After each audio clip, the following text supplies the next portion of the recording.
Hello and welcome back to No Bullshit. Today we return to talking about Twitter versus President Donald J. Trump. They've recently been clashing and Trump has been clapping back to their very censorious and biased ways. We all know social media, especially Twitter, have been known to be left-wing biased and very anti-conservative for years now. They love to ban our people. They love to kind of silence our posts, not share us with friends, do all kinds of crazy, shady things behind the scenes. And now they've finally decided to step things up and go after the president himself, the leader, the head and president and executive in chief, and the leader of the Republicans, de facto at least. And this has not worked out well for them. Recently, we talked about a story where they tried to put a little subtext under one of President Trump's tweets, basically undermining him, saying, hey, here's a fact check, here's what he really meant, here's the real truth, kind of saying, oh, Trump is lying. I mean, basically, that's what you imply. And we've seen this kind of silliness before. We actually covered it about another company that did this. Now This News, which isn't quite news, they're really biased and terrible too. And they have really biased coverage over there too. And this kind of reminds me of that because they cover a lot of press conferences and a lot of news and stuff going on. And when we covered them in this video I made, it was all about how hypocritical they are. When they cover liberals, like say Justin Trudeau had a speech, a similar press conference, and it was just like a straight viewing of his press conference. Nothing going on. Now this just re-aired it, and they didn't put anything in the title. But when President Trump speaks, they don't air his press conference. They don't give him a chance to speak for himself. They actually say, fact-checking Trump, and then they have this guy in the corner just blah, blah, blah. There's some dumb now this guy going on about how everything the president says is a lie or something. It's totally fake news. It's totally undermining him and trying to reframe what the president says. And that's what Twitter's doing too, in a way. And they've gotten really bad about it too. That was just the first case. We're going to get to a couple new cases and a couple of new developments and go over how this story has changed over the last few days, because a lot has actually happened. What happened first was what I mentioned. They put the note under his tweet. Then Trump said he was going to do something. Now Trump has actually done something. He's made an executive order, an executive thing talking about going after these social media companies and kind of redefining their terms, because recently, and actually from their beginning, they could kind of get away with this kind of stuff, claiming they're a public platform and they're not actually going to be able to do anything. They hide behind this sort of idea that they're a platform. But what we're discovering recently is they're more of a publisher when you think about it. When they kind of do things like editorialize president's tweets, pick who and when and how you can speak, it becomes more and more like they're a publisher, like a newspaper or some other media conglomerate. You see, they try to claim they're this public forum, like say they're just owning the theater, but letting people come in at their own leisure. But really, they're more like a theater that controls who says what on the stage. And that's more like, oh, they're more like CNN instead of being like the channel or the TV station that hosts CNN. You can see the kind of difference in how they're leaning more towards being this biased, editorialized publisher side. And that's going to open them up. Now that they're making that happen and we're defining them as that, that's going to open them up to scrutiny more, because they're going to be held accountable more. They're not going to be able to hide behind this whole like public platform thing. And that's where Trump is angling at too. If you can check out this tweet, we've got a video as well. Here, The Hill says, breaking, President Trump signs executive order to strip liability protection from companies that censor content. Companies that engage in censoring or any political content will not be able to keep their liability shield. This is a basic summary of what I was explaining extensively. And with that said, let's go ahead and see what the president has to say. They've had unchecked power to censor, restrict, edit, shape, hide, alter virtually any form of communication between private citizens or large public audiences. There's no precedent in American history for so small a number of corporations to control so large a sphere of human interaction. And that includes individual people controlling vast amounts of territory, and we can't allow that to happen.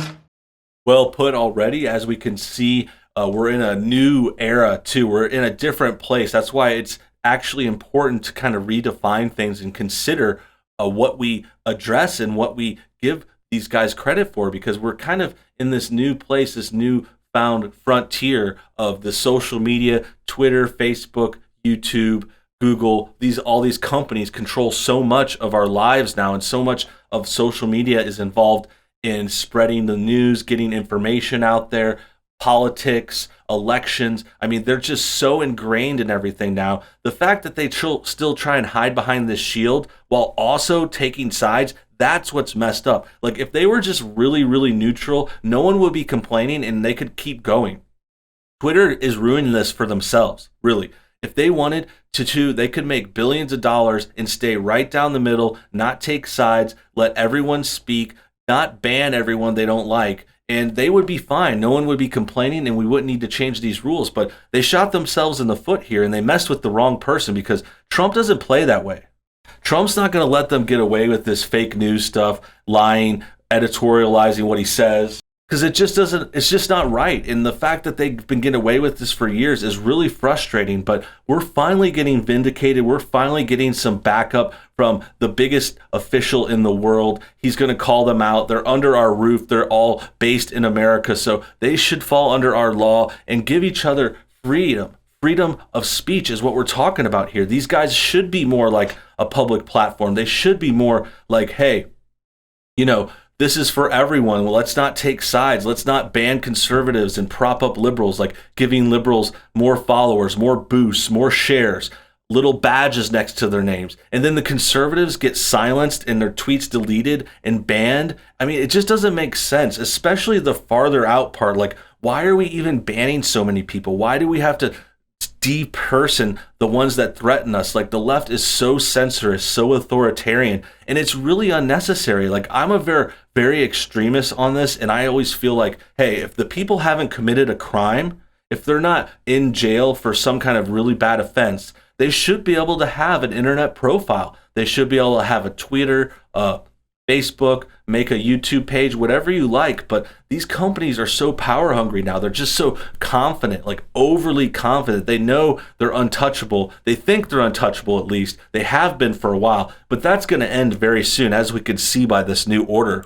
Especially when they go about doing what they're doing, because they're doing things incorrectly. They have points of view. And if we go by that, it's actually amazing that there was a success in 2016, but we can't let this continue to happen. It's very, very unfair. And you look at the statistics and you look at what is going on, and I think everybody would very much agree with that. We do agree, Mr. President. Thanks for pointing this out. And also, it's time to talk about the election. This, of course, is very relevant. The election is coming in November. We all know the president's running possibly against Biden, likely against Biden. That could still change. We don't know what they're going to happen, what kind of shenanigans could happen with the Democrats, but it really makes you think. I mean, this stuff is coming up now, and they're trying to censor a sitting president. They're trying to put a fact check underneath his tweet, like he can't say something, like he doesn't know what he's talking about. And what he was talking about there, by the way, it was the mail-in ballots and how they're so obviously primed to be taken advantage of and cause fraud and people cheating. Everyone knows that. It's been proven. Other presidents have mentioned it, Democratic presidents like Jimmy Carter. But Twitter tried to pretend that was fake news and like give them a quote, and it linked people to CNN. It linked people to CNN. They're the fact checkers. They're the ones fact checking the president, making this very obvious statement about voter fraud and how it could be taken advantage of in a mail-in ballot system. Absentee ballots have already been a thing for a while, and those have already been known to get tampered with and have a problem. It's only for people who are too sick to vote or not in their state or something. It's only for a specific case. Otherwise, if you're home, if you're voting normally, you should have to go to the polling place, and you should have to also like show an ID and prove who you are. But the liberals are against that too, because they're against any kind of restriction. Anything that will make voting more secure means they're going to lose in the election more. They don't want secure voting. They don't want IDs. They don't want people to go and vote at all. They want it all mail in so they can fake a bunch of papers or throw away a bunch of Trump votes or something stupid like that. And we're just not going to have it. But Twitter's trying to back that up. Twitter, the billion-dollar jack at Twitter, is saying, hey, the president is not factual right here. Let's put a little quote on his thing. Give me a break, dude. This is the president. Get over it. Including Democrats, by the way. I saw quite a few Democrats are saying this is about time something is done. So let's see if they keep that decision after they hear that we agree with them. The choices that Twitter makes when it chooses to suppress, edit, blacklist, shadow, ban are editorial decisions, pure and simple. They're editorial decisions. Yes, they are for sure, and they're biased and influenced by the points of view of the people at Twitter. And this gets back to the idea that they're a publisher now. They're not a fair and balanced platform open to everyone. They're taking sides. They're turning into a CNN and an MSNBC. They're a media company who kind of deletes the ones they don't like, props up the ones they like, and that's why they're getting called out. And believe it or not, they actually doubled down on this. I know it sounds crazy, but after this, even after the president's order, they went after him again. And here's the next part of the story. This is the zinger. This is the final nail in the coffin. After Trump did that speech, after he got the note under his tweet, then they started warning his tweets and putting a thing over his tweets that you had to click through and not allowing people to share or reply to them. So they really doubled down. This is terrible. The New York Times is seemingly going to try and defend this. I know they tried to act like that tweet was really violent or something. They tried to act like the president said something wrong. He didn't. It's just classic liberal pearl clutching. But let's read on anyway. This is the third act. This is the prestige of today's story. And it really just keeps getting more and more crazy. It says, Twitter places warning on a Trump tweet saying it glorified violence. The president's tweet, which implied that protesters in Minneapolis could be shot, could not be viewed without reading a brief notice, and users were blocked from liking or replying to it. So right there, I mean, you could already see a lot. I can already tell, hey, if the president said these protesters might be shot, well, let's remember what was really going on in Minneapolis. These people weren't peacefully protesting. They didn't have little signs and do a little march or chant. Like, they were busting up stores. They were hurting people. They were attacking others. They were stealing, looting, breaking stuff, setting stuff on fire. They were attacking each other. They were going after the police. I mean, that's a very easy situation to say, hey, they might get shot. You know, you might get hurt. I mean, we saw people protecting stores with weaponry. We saw people trying to protect their own places, people up on the roofs. We saw people armed at the doors of liquor stores and stuff like that. Like, yeah, if you go after those people with weaponry, you're going to get yourself hurt. And just saying that, I mean, that's not glorifying violence. That's not encouraging it even. It's almost advising them. It's like, hey, watch out. Be careful. The Trump is trying to help them. He's trying to help them. I'm glad I said it like that because it sounds pretty good, and I want to stick with it. So, yeah, the Trump is just giving them the straight facts, and then the news is trying to act like they're all worried about it. Oh, my God, he's glorifying violence. Oh, my God, help. I saw Biden tweeting about this, too, and Elizabeth Warren. They're all latching on to this silly, silly claim. And the funniest part is, remember what we just talked about. This is all related. This is all coordinated and together because this is in response to what's happening in Minneapolis, those very bad things. The city's getting destroyed. The cops are standing down. They're stealing everything, breaking the cities, burning down buildings. And that's not a problem to the leftists. They don't care. They're mad. Oh, Trump tweeted something saying they might get hurt. Dude, you're worried about the wrong thing. You need to get a real reality check. This is the wrong thing. Like, you should be worrying about these people destroying Minneapolis. President Trump raged against Twitter on Friday morning after the social media company added a warning label to a tweet he posted in the middle of the night, implying that protesters in Minneapolis could be shot, escalating tensions between the president and his favorite online megaphone. Okay, kind of slanted right there already.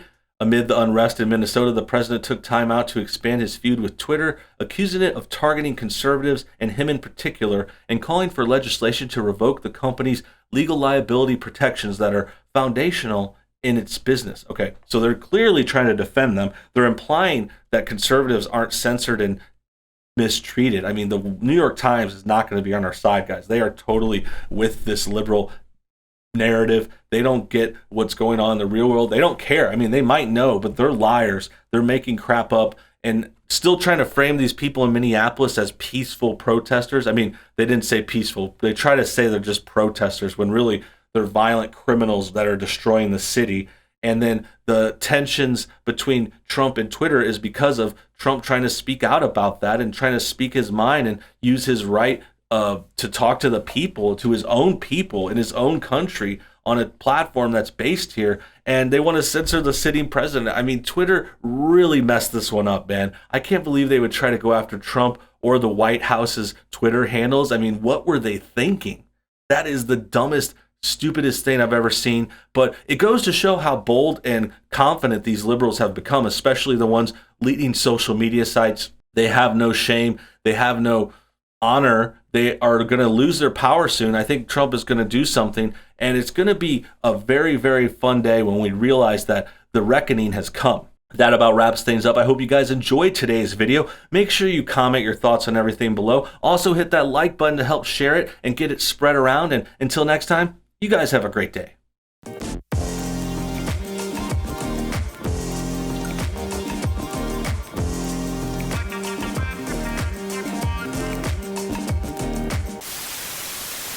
Let me just take a quick moment to talk to you about my second channel. I recently relaunched and revamped No Bullshit 2, and it's now called NoBS News. I'm going to be doing new videos on there almost every day on weekdays, and then weekends we're going to be doing more live streams. So make sure you guys check out that second channel. There's already like say 10 or 12 more videos on there for you to check out right now. So if you want more content, search NoBS News on YouTube or click the link below this video.